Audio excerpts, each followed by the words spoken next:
श्री स्वामी समर्थ मैत्रिणींनो, सर्वप्रथम नागपंचमीच्या आणि पहिल्या श्रावण सोमवाराच्या हार्दिक हार्दिक शुभेच्छा।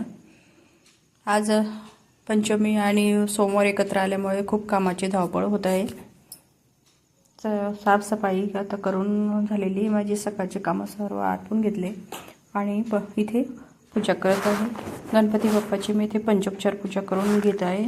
धूप दीप फूल वगैरे दाखवून झालेले आहे आणि आता गूळ खोबऱ्याचाही नैवेद्य मी इथं दाखवून घेतलेला आहे।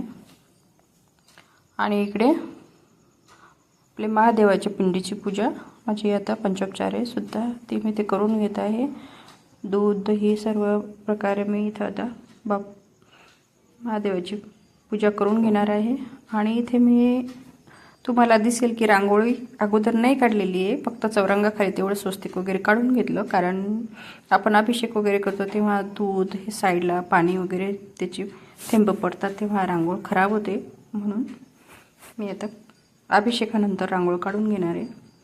आणि इकडे माझी दूध ही सर्व पंचामृताने आंघोळ झाली आणि दुधाचा अभिषेकही झाला आणि सर्व प्रकारचे इथं मी चंदन, लाल चंदन, व्हाईट चंदन, येलो चंदन, अबीर, गुलाल, भस्म लावून घेतलेला आहे। आणि इथे बेलाचे पानं हे दूध आणि पाण्यामध्ये बुडवून घेतलेले आहे। आणि श्री शिव अष्टोत्तर नामावली म्हणत मी हे एक एक बेलपत्र 108 पानं 108 नावं घेऊन महादेवाच्या पिंडीला इथे अर्पण करत आहे।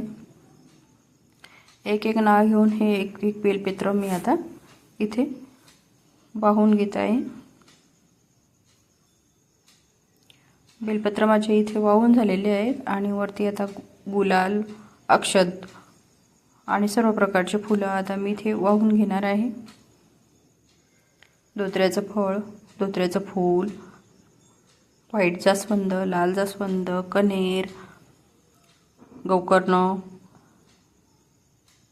अशा प्रकारचे सर्व फुलं वाहून घेतले। आणि मी ते व्हाईट 108 फुलं सुद्धा आणलेले, ते इथे श्री शिवाय नमस्तुभ्य म्हणून 108 फुलं वाहून घेतले आणि शिवमूठ पण वाहिलेली आहे। शिवमूठ वाहत असताना जो मंत्र म्हणतात तोही मी म्हटलेला आहे।